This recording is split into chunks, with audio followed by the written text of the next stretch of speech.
Student, आपका स्वागत है रिमझिम स्टडी क्लासेस पर। आज हम क्लास 12th के जो 6 मार्क्स के क्वेश्चन आते हैं हिंदी में वो हम कराने जा रहे हैं। वो कौन से क्वेश्चंस हैं?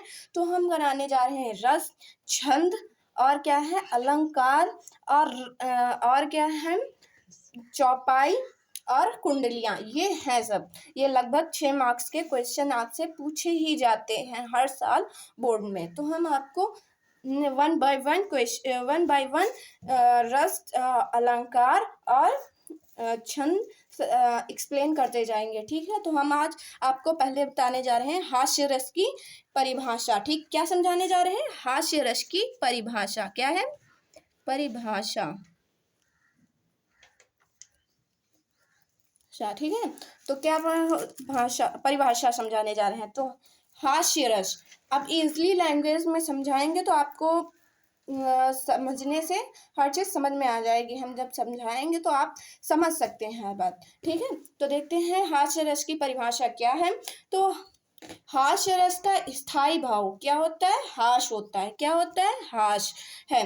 जब किसी व्यक्ति के विकृत रूप, उसका जो आकार है या रूप है या वेशभूषा है आदि को देखकर हमारे हृदय में जो विनोद भाव अर्थात प्रसन्नता उत्पन्न होती है उसे हम क्या कहते हैं? विनोद भाव का अर्थ होता है प्रसन्नता।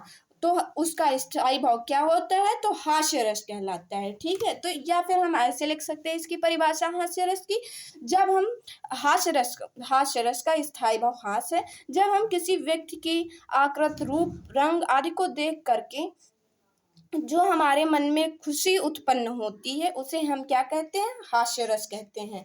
उदाहरण के तौर पर अब क्या दिया गया है? जैसे कि किसी व्यक्ति की क्या है? हाथी जैसी देह, गैंडे जैसी चाल, तरबूज जैसी खोपड़ी, खरबूजे से गाल। मतलब कोई व्यक्ति है, उसकी हाथी जैसी चाल, एकदम मस्त बढ़िया। और गैंडे मतलब सॉरी, यहाँ पर क्या है? हाथी जैसी देह, हाथी जैसा क्या है? शरीर है। और गैंडे जैसी क्या है? चाल है। और खरबूजे सी खोपड़ी है और खरबूजे से उसके गोल मटोल गाल हैं। तो यहाँ पर क्या हमें देखकर खुशी उत्पन्न हो रही है, तो इसे हम क्या लिखेंगे? तो इसमें हम लिखेंगे हास्य रस। ठीक है, और आगे बढ़ते हैं। एक और दिया है गया है एग्जाम्पल, तो इसमें मैं लिख सकती हूँ दूसरे, जैसे ना याद हो हाथी जैसी दें गैंडे जैसी चाल, तो हम दूसरे पॉइंट पर क्या लिख सकते हैं? मैं महावीर हूँ। क्या हूँ? मैं महावीर हूँ, पापड़ को तोड़ सकता हूँ, गुस्सा आए तो कागज को मोड़ सकता हूँ। कोई व्यक्ति है, मान लो महान है, तो वो क्या एक पापड़ को तोड़ने के लिए बना है, एकदम पतला सा पापड़, उसको तोड़ देगा तो वो क्या महान हो जाएगा? या फिर गुस्सा आ जाए तो कागज को मोड़ने पर वह बहुत ही महावीर कहलाएगा? नहीं। तो इस जगह पर क्या है? यहाँ पर हास्य रस है। तो यहाँ पर क्या खुशी उत्पन्न हो रही है, तो उसे हम क्या कहेंगे? हास्य रस कहेंगे। अब आते हैं हम करुण रस पर। क्या आते हैं? करुण रस पर। अब देखते हैं करुण रस की परिभाषा क्या दी गई है। करुण रस का स्थायी भाव शोक है। शोक का मतलब दुख है। अब जब देखिए दुख है, ठीक है, शोक का मतलब होता है दुख। ठीक, जब शोक नामक स्थायी भाव विभव, अनुभव और संचारी भाव से संयोग करता है तो करुण रस की निष्पस्थिति होती है, यही करुण रस कहलाता है। अब देख लीजिए इस जगह पर हम क्या लिख सकते हैं? करुण रस का स्थायी भाव शोक है। जब हम किसी वस्तु को देख करके या किसी व्यक्ति को देख करके हमारे मन में दुख उत्पन्न होता है, उस जगह पर क्या होता है? करुण रस होता है। ठीक है, तो ये आपको समझ में आया। अब इसकी हम करुण रस की परिभाषा अब उदाहरण समझाते हैं किसका? करुण रस का। देखते हैं क्या है करुण रस का उदाहरण क्या है। मड़ी खोए भुजंग सी, जननी फंसा फटक रही थी सिर, अंधी आज बनाकर मुझको किया न्याय तुमने जगदीश। अब यहाँ पर बताया जा रहा है मड़ी खोए भुजंग सी, मड़ी खोने के पश्चात कोई नागिन है या कोई है तो वो अपना कैसे सिर पटक रही है, जैसे भगवान के सामने उसे अन्याय प्राप्त हुआ हो, अर्थात उसे न्याय नहीं प्राप्त हुआ हो। तो क्या लिखा है? मड़ी खोए भुजंग सी, जन्नी फंसा पटक रही थी सिर, अंधी आज बनाकर मुझको किया न्याय तुमने जगदीश। जगदीश का अर्थ है यहाँ पर भगवान। ठीक है, तो यहाँ पर ये बताया जा रहा है। या फिर आप सेकंड नंबर पर ये लिख सकते हैं, या फिर ये ना लिख पाए इतना बड़ा होने के पश्चात तो आप ये लिख दीजिए, हे खग मृग हे मधुकर श्रेणी तुम देखी सीता मृगनयनी। अब यहाँ पर क्या बताया जा रहा है कि सीता जी ने जब वो मृग को देखा था, मृग मतलब सोने के हिरण को देखा था, तो वहां की ये बात हो रही है। ठीक है, तो अब आते हैं हम वीर रस पर। किस पर? वीर रस। ये इम्पोर्टेंस है, इसीलिए हम आपको बता रहे हैं। इसमें से कोई ना कोई आएगा ही यूपी बोर्ड में या अदर बोर्ड में। ठीक है, तो अब आपको हम बताने जा रहे हैं वीर रस की परिभाषा। ठीक है, वीर रस का स्थायी भाव उत्साह है। उत्साह मतलब जब हम किसी चीज को देख करके हमारे मन में जो मोटिवेशन आता है या उत्साह आता है, उसे ही हम क्या बोलते हैं? उत्साह बोलते हैं। जो मोटिवेशंस वगैरह आते हैं, हमें कोई उत्साहित करता है तो उसे बोल देते हैं। ठीक है, जब उत्साह नामक स्थायी भाव विभव, अनुभव और संचारी भाव से संयोग करता है तो वीर रस की निष्पष्टि होती है, यही वीर रस कहलाता है। अब देखिए यहाँ पर क्या बताया जा रहा है, वीर रस तब उत्पन्न होता है जब कोई हमें उत्साहित करता है, तब वहां पर वीर रस दिखाई देता है। या वीर रस किसके द्वारा दिखाई दिया जा सकता है? जब हमें कोई मोटिवेट करता है। ठीक है, अब इसके उदाहरण देख सकते हैं, क्या दिया गया है। उदाहरण के तौर पर दिया गया, बुलंदे हर बोलो के मुंह हमने सुनी कहानी थी, खूब लड़ी मर्दानी, यही तो झांसी वाली रानी थी। अब देखिए ये किसका एग्जाम्पल दिया गया है, आपको पता होना चाहिए। रानी लक्ष्मीबाई का उदाहरण दिया गया है। यहाँ पर बताया जा रहा है कि बुलंदे हर बोलो के मुंह से, मतलब जो हर मुगल वगैरह थे उनके मुंह से सुनी कहानी थी। हमने क्या सुनी थी? खूब लड़ी मर्दानी थी। जो रानी लक्ष्मीबाई थी वो कैसे लड़ रही थी? मर्दों के जैसे, आदमियों की तरह लड़ रही थी। वो कौन थी? तो झांसी वाली रानी थी, झांसी की रानी रानी लक्ष्मीबाई। ठीक, अब आते हैं या फिर दूसरा पॉइंट पर हम क्या बता सकते हैं। दूसरे पॉइंट पर है वीर तुम बढ़े चलो, धीर तुम बढ़े चलो, सामने पहाड़ हो कि सिंह की दहाड़ हो, तुम कभी रुको नहीं, तुम कभी झुको नहीं। अब यहाँ पर क्या बताया जा रहा है? वीर रस। अब यहाँ पर लोगों को क्या किया जा रहा है? मोटिवेट किया जा रहा है। अब क्या बताया जा रहा है? वीर। वीर मतलब जो वीर कौन होता है? जो किसी से डरता नहीं है, उसे हम वीर बोलते हैं। वीर तुम बढ़े चलो, वीर से क्या मतलब? कोई व्यक्ति है, उससे क्या कहा जा रहा है कि तुम बढ़े चलो, धीर तुम बढ़े चलो, कहीं पर रुको वगैरह ना। सामने पहाड़ हो, सामने चाहे पहाड़ हो, चाहे सिंह की दहाड़ हो, चाहे शेर की दहाड़ हो, तुम कभी रुको नहीं, तुम कभी रुकोगे नहीं, तुम कभी झुकोगे नहीं। ठीक है, तो यहाँ पर ये बताया जा रहा है, ये वीर रस का उदाहरण था। ठीक है, आगे बढ़ते हैं। श्रृंगार रस। अब हम बताने जा रहे हैं श्रृंगार रस की परिभाषा। अब देखते हैं श्रृंगार रस में क्या है। श्रृंगार रस का स्थायी भाव रति है। रति का मतलब क्या होता है? जब प्रेमी या प्रेमिका के मन में उत्पन्न प्रेम को हम क्या कहते हैं? रति कहते हैं। ठीक है, जब रति नामक स्थायी भाव जब विभव, अनुभव और संचारी भाव से संयोग करता है तो श्रृंगार रस की निष्पष्टि होती है, यही श्रृंगार रस कहलाता है। श्रृंगार रस कितने प्रकार के होते हैं तो आप लोगों को याद रखना है। श्रृंगार रस 2 प्रकार के होते हैं, और ये भी याद रखना है आपको कि श्रृंगार रस को रसों का राजा कहा जाता है। किसका राजा कहा जाता है? रस। ये जो रस दिए थे अभी आगे पढ़ के आए, वीर रस, हास्य रस, करुण रस, तो ये किसका श्रृंगार रस राजा होता है? इन सबका राजा होता है कौन? श्रृंगार रस। ठीक है, अब आते हैं हम श्रृंगार रस कितने प्रकार के होते हैं आपको पता होना चाहिए। श्रृंगार रस 2 प्रकार के होते हैं। कौन कौन से प्रकार के होते हैं? संयोग और वियोग। आपको पता होना चाहिए संयोग का अर्थ क्या होता है, वियोग का अर्थ क्या होता है। संयोग उसे कहते हैं जब प्रेमी या प्रेमिका मिल जाते हैं तो उसे हम क्या कहते हैं? संयोग कहते हैं। और वियोग किसे कहा जाता है? जब प्रेमी या प्रेमिका अलग हो जाते हैं उसे हम क्या कहते हैं? वियोग रस कहते हैं। ठीक है, अब संयोग रस की परिभाषा देखते हैं, उदाहरण देखते हैं। आपसे कोई पूछे तो आप ये बताएंगे संयोग रस की परिभाषा। जब संयोग रस की परिभाषा क्या है तो बताएंगे हम लोग, जब प्रेमी या प्रेमिका का मिलन होता है तो उसे हम संयोग रस कहते हैं। अब उदाहरण के तौर पर क्या देंगे तो बताएंगे, बरसत लालच लाल की मुरली धरी लुकाए, सो करे भुवनी हंसे देत कहे नाई जाए। अब यहाँ पर क्या बताया जा रहा है, मतलब कि यहाँ पर बताया जा रहा है जो गोपियां होती हैं श्री कृष्ण की मुरली लुका के रख लेती हैं और हंसते हुए कहती हैं मेरे पास ये नहीं है, क्या नहीं है, मुरली नहीं है, ठीक है, और लुका लेती हैं, मतलब छुपा लेती हैं, ठीक है। अब दूसरे पॉइंट पर क्या आता है, वियोग। वियोग का अर्थ आपको हमने बता ही दिया, परिभाषा इसकी बता देते हैं, लिखना है आपको। वियोग रस का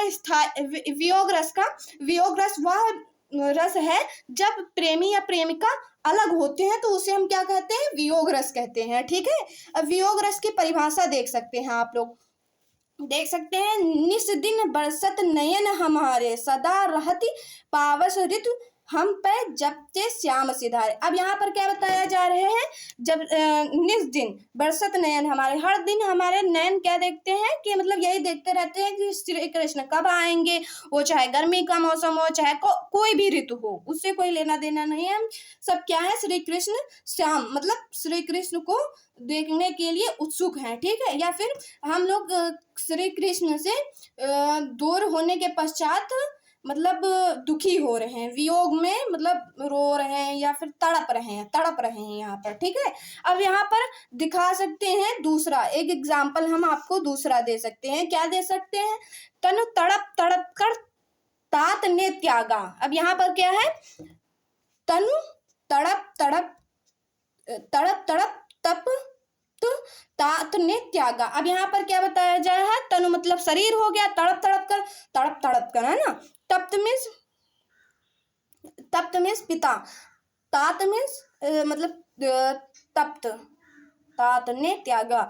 यहाँ पर क्या बताया जा रहा है कि जो श्री राम जी थे जब अयोध्या से वनवास के लिए जा रहे थे तो उनके पिता अपना शरीर कैसे तड़प तड़प कर त्याग रहे थे उसके बारे में बताया गया। तो यहाँ पर हम लोग क्या यूज करेंगे, तो वियोग रस यूज करेंगे, क्योंकि यहाँ पर क्या है, किसी के जाने के पश्चात कोई व्यक्ति व्याकुल हो रहा है या फिर दुखी हो रहा है तो उसका यहाँ पर दिया गया है, ठीक है। अब आते हैं हम भयानक रस। भयानक रस के बारे में आपने सुना होगा तो आप यहाँ पर हम लोग बता देते हैं भयानक रस क्या होता है। इसकी परिभाषा है, भयानक रस का स्थायी भाव भय है। भय का मतलब होता है किसी चीज से डरना हम लोगों को, तो उसे हम लोग क्या बोलते हैं, भय। तो वहां पर भय है। जब भय नामक स्थायी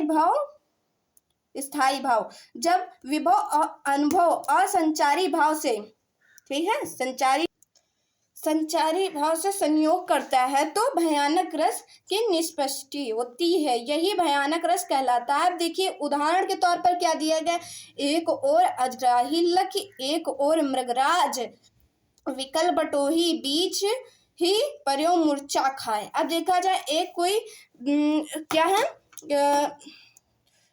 बटोही अर्थात वो जो मार्ग पर चलते रहते हैं, अपना मार्गदर्शन करते रहते हैं या कहीं जाते आते रहते हैं, भ्रमण करते रहते हैं, यात्री बोल सकते हैं। तो उसकी ओर क्या है, एक और अजगर है और दूसरी ओर क्या है, मृगराज अर्थात कौन है, सिंह, ठीक है, जंगल का राजा अर्थात सिंह। जो विकल बटोही बीच में ही कौन होता है, बटोही या यात्री मूर्छा खा के गिर जाता है, ठीक है। या फिर आप हम दूसरे पॉइंट पर क्या लिख सकते हैं, लंका की सेना तो कपि के गर्जन रव से कांप गई, हनुमान के भीषण दर्शन से विनाश ही भाप गई। अब देखा जाए यहाँ पर क्या बताया जा रहा है, यहाँ पर बताया जा रहा है जब हनुमान जी कहाँ गए थे, लंका गए थे, तो वहां पर हनुमान जी ने क्या किया था, मतलब हनुमान जी गए थे केवल, तो वहां पर क्या किया था, हनुमान जी ने बहुत सारी आग लगा के लंका में आग लगा दी थी ना, तो उसका ही वर्णन किया जा रहा है, ठीक है। अब यहाँ पर हम लोग रौद्र रस का बताने जा रहे हैं, रौद्र रस की परिभाषा। अब रौद्र रस की परिभाषा क्या होती है आपको समझना है, ठीक है। जब किसी एक व्यक्ति द्वारा दूसरे व्यक्ति का अपमान या एक व्यक्ति है वह दूसरे व्यक्ति का अपमान कर रहा है, ठीक है, अपने गुरुजन आदि की निंदा करने से, जो हम लोग हैं, हम अपने गुरुजनों की निंदा सुन करके जो क्रोध उत्पन्न होता है उसे रौद्र रस कहते हैं, ठीक है। इसका स्थायी भाव क्या होता है, तो क्रोध होता है, क्या होता है, क्रोध है, ठीक है। अब इसका उदाहरण देख लेते हैं, खून उसका उबल रहा था, मनुष्य से दैत्य में बदल रहा था। वो जो व्यक्ति था उसका खून कैसे उबल रहा था और मनुष्य जो था वो दैत्य अर्थात किसमें, दानव में बदल रहा था। ठीक है, अब देखा जाए और क्या है एग्जाम्पल पर, उस काल मारे क्रोध के तनु उसका कांपने लगा, मानो हवा के वेग से सोता हुआ सागर जगा। ठीक है, एक आपको याद करना है, ये आसान है तो ये आपको याद कर लेना है। ठीक है, आगे बढ़ते अब आते हैं हम उपमा अलंकार पर। उपमा अलंकार की परिभाषा क्या होती है, जहां पर किसी दो वस्तुओं के रूप, रंग, गुण आदि के आधार पर सामान्यता बताई जाए। कोई दो वस्तुएं हैं वो समान बताई जाए, वहां पर क्या होता है, तो उपमा अलंकार होता है। क्या होता है, उपमा अलंकार होता है। ठीक है, अब देखा जाए उदाहरण के तौर पर क्या दिया गया, हरिपद कोमल कमल से। जो श्री कृष्ण या श्री राम जी के पैर हैं वो कैसे हैं, कमल के समान है। ठीक है, तो यहाँ पर एक और देख सकते हैं, पीपर पास सरिस मंडोला, ये एक दूसरा एग्जाम्पल दिया गया। तीसरा क्या दिया गया, शिवमुख सुंदर चंद्र समान।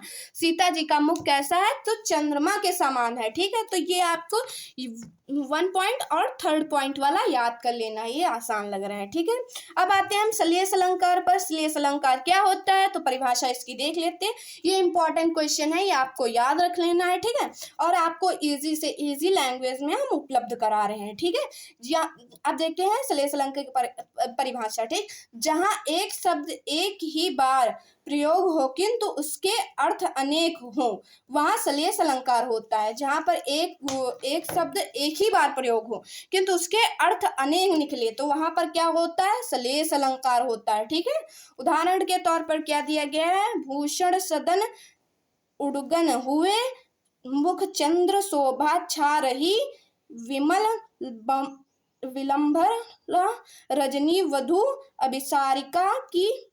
अभिसारिका सी छा रही। या फिर आपको ये याद कर लेना है, ये थोड़ा डिफिकल्ट टाइप से है तो आपको ये वाला याद कर लेना है। क्या दिया गया है, रहीमन पानी रखिए, बिन पानी सब सून, पानी गए न उबरे, मोती मानस चून। ठीक है, तो ये आपको एग्जाम्पल दे दिया गया है श्लेष अलंकार का। ठीक है, आगे हम बढ़ते हुए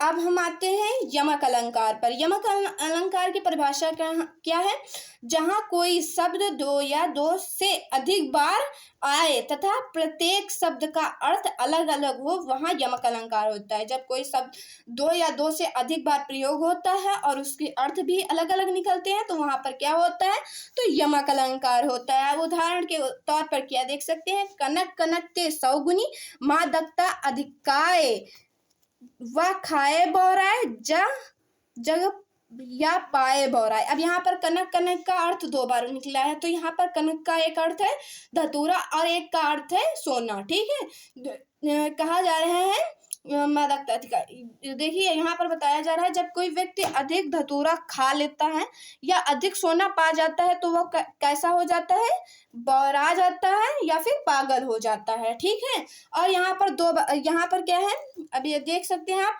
काली घटा का घमंड घटा। अब यहाँ पर क्या बताया जा रहा है, जो बादल होते हैं काले काले छाते हैं, उनका क्या होता है, काली घटा, मतलब बादलों के जो कालापन हो जाता है तो उसका क्या होता है, घमंड घट जाता है, अर्थात वो बारिश अधिक नहीं करा सकता है। ठीक है, तो यहाँ पर दिया गया है यमक अलंकार का उदाहरण। ठीक है, अब आते हैं उत्प्रेक्षा अलंकार पर। उत्प्रेक्षा अलंकार की परिभाषा देखते हैं पहले तो हम लोग।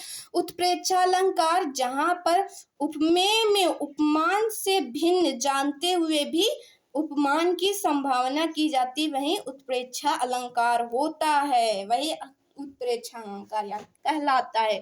अब देखते हैं इसमें क्या दिया गया है, तो उदाहरण के तौर पर हम जान सकते हैं, सोहत ओढ़े पीठ पटु, श्याम सलोने गात, मनो नीलमणि शैल पर आतप करो प्रभात। ठीक है, तो यहाँ पर बताया जा रहा है, जब श्री कृष्ण मतलब वहां चले जाते हैं, कहाँ, यहाँ पर बताया जा रहा है, जब श्री कृष्ण मथुरा चले गए थे तो वहां पर गोपियां क्या हो रही थी, व्याकुल हो रहे, तो वे क्या कर रहे थे, एक गोपी जाकर एक पहाड़ पर चढ़ जाती है और चढ़ के वहां पर एक पीला पीतम्बर पहन के श्री कृष्ण के जैसे लग रही थी, वो अपना क्या करती है कि पीतम्बर फहराने लगती है, ऐसा लगने लगे कि वहां पर श्री कृष्ण है। इससे क्या उन लोगों को उन लोगों को प्राप्त हो रहा था तो उन लोगों को सुख प्राप्त हो रहा था। ठीक है, तो यहाँ पर ये बताया गया है। ठीक है, अब आगे हम लोग बढ़ते हुए, ठीक है, अब आते हैं हम अनुप्रास अलंकार पर। देखिए हैं अनुप्रास अलंकार की परिभाषा। अनुप्रास अलंकार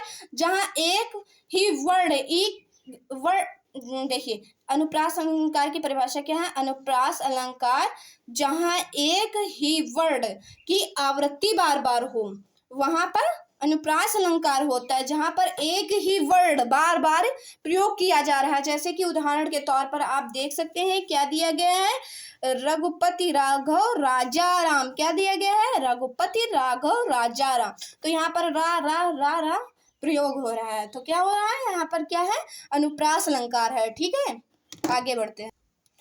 अब आते हैं हम रोला छंद पर। रोला छंद क्या है, इसकी परिभाषा समझते हैं। रोला छंद या एक मात्रिक छंद है। क्या है, या एक मात्रिक छंद है। इसमें 4 चरण होते हैं। प्रत्येक चरण में 24 मात्राएं होती हैं। 11 और 13 मात्राओं पर यति होती है, या फिर इन पर क्या होती है, मात्राएं लगी होती हैं। ठीक है, आपको यह समझ में आ गया। अब इसका उदाहरण समझाते हैं। जीत जाति होई जिन्होंने भारत बाजी, निज बल से बल मेट विधर्मी मुगल कुराजी, जिनके आगे ठहर सके जांगी न जहाजी, हैं ये वही प्रसिद्ध छत्रपति वीर शिवाजी। यहाँ पर शिवाजी का क्या दिया गया है, उदाहरण दिया गया। अब आते हैं हम रोला छंद पर। क्या आते हैं, रोला छंद पर। अब रोला छंद की परिभाषा आपको बताते हैं।